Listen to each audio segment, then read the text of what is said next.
Shalom అలేక్యం, షాలోమ్ అలేక్యం, షాలోమ్ అలేక్యం. గాడ్లీ ప్యూరిటీ, దైవికమైన పవిత్రత, పరిశుద్ధత. లేఖన భాగం యాకోబు రాసిన పత్రిక 4వ అధ్యాయము 8వ వచనం నుంచి 10వ వాక్య భాగంలో ఈ సత్యాన్ని చూస్తాం. యాకోబు రాసిన పత్రిక 4వ అధ్యాయం 8 నుంచి 10 వచనాలు.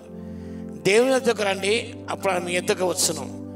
పాపులారా, మీ చేతులు శుభ్రం చేసుకునుడి. దిమనస్కులారా, మీరు హృదయమును పరిశుద్ధపరచుకునుడి.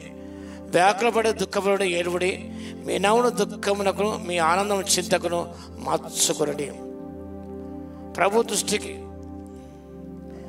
మిమ్మల్ని మీరు తగ్గించుకోండి, అప్పుడు ఆయన మిమ్మల్ని హెచ్చించును. 4 క్లెన్సింగ్, 4 విధాలుగా మనము పవిత్రపరచబడాలి. ఎందుకనగా ఆ దృష్టికి మనం తగ్గించుకున్నప్పుడు ఆయన హెచ్చించబడాలంటే ఈ దైవికమైన పవిత్రమైన మనకు సంప్రాప్తం కావాలంటే first thing cleansing of lips. వాక్యం చదివాం మనం.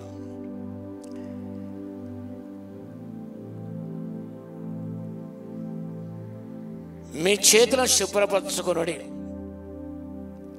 హృదయమును పరిశుద్ధపరచుకొనుడి. ఈ లేఖన భాగంలో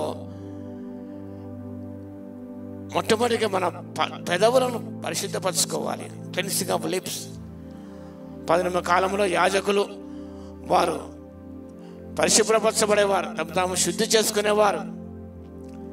ఎందుకనగా నాలుకతో అనేక మాటలు మాట్లాడుతుంటాం కాబట్టి మనకు మన పెదవులు దహించివేయబడాలి.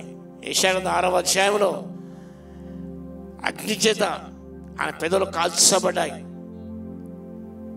అనగా purity, cleansing of lips most important. మన పెదవులు దహించివేయబడాలి. రకరకాల మాటలు మాట్లాడుతుంటాం కదా. Our words must be cleansed. Second one,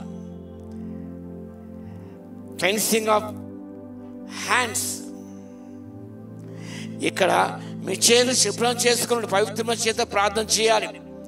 యెషయా 1వ అధ్యాయంలో మీ చేతులు రక్తసిక్తమై ఉన్నాయి. Hands are blood stained. మీ దృష్టికి కనబడుతున్నవి. చేతులతో ఎన్నో పాపలు చేసామేమో. కాబట్టి మీ చేతులను శుద్ధి చేసుకొనుడి. ఆ తర్వాత దిమనస్కులారా, మీరు హృదయాన్ని పరిశుద్ధపరచుకొనుడి. Cleansing of lips, cleansing of hands and cleansing of heart. నీ యొక్క హృదయాన్ని శుద్ధి చేసుకోవాలి, పరిశుద్ధపరచుకోవాలి. హృదయం ఘోరమైనది, భయంకర వ్యాధి కలదని ఇనుమ ప్రవక్త ప్రస్తావించాడు. It's must be cleansed. కాబట్టి హృదయం పరిశుద్ధపరచుకోవాలి. హృదయశుద్ధిగా దాన్ని దేవుడు చూస్తారు. కాబట్టి హృదయం శుద్ధమైన హృదయంగా ఉండాలి, కపటమైన హృదయంగా ఉండకూడదు. 4 is the cleansing of mind. 8వ వచనంలో మనం చూస్తాం, దిమనస్కులారా, డబుల్ మైండెడ్నెస్. ఈ డబుల్ మైండెడ్నెస్ మనలో పోవాలి. Our mind must be cleansed.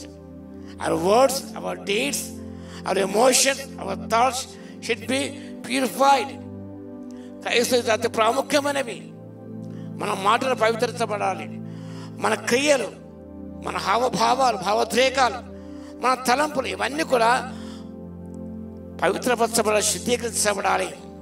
అనగా లోపల బయట ఒకే రీతిగా ఉండాలి.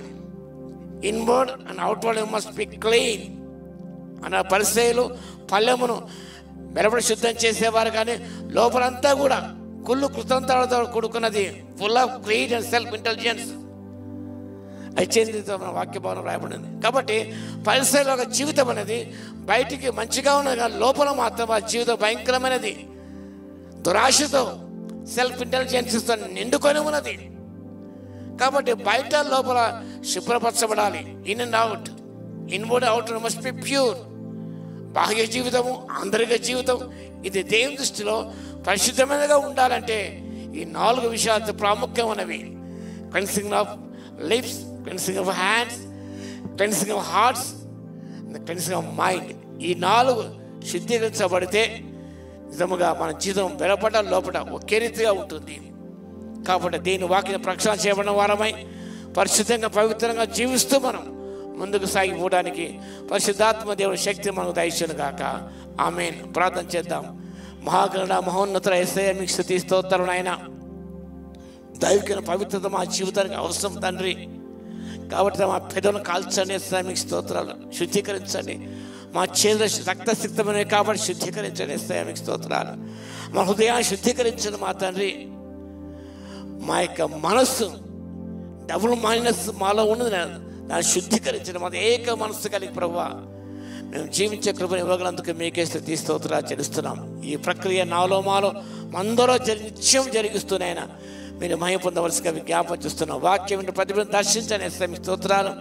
ఈ 4 ప్యూరిటీని ప్రతి బిడ్డ కలిగి ఉండి అయినా శుద్ధీకరించిన పెదవులతో చేతులెత్తి శుద్ధమైన చేతులెత్తి ప్రార్థన చేస్తూ హృదయం ప్రభునైనా హృదయ ఆలోచన ఎరిగిన దేవుడు కాబట్టి అవి శుద్ధీకరించబడతాయి. మా తలంపులకు ప్రభుని పవిత్రపడే ప్రభువా మీ చేత మేము ఎంతగా హెచ్చించబడే కృపను ఇవ్వగలందుకు మీకే స్తుతి స్తోత్రాలు చెల్లించుకుంటూ ఘనమైన మీ నామను కొనియాడుకుంటూ యేసయ్య నామమున ప్రార్థించి వేడుకొచ్చున్నాము తండ్రి.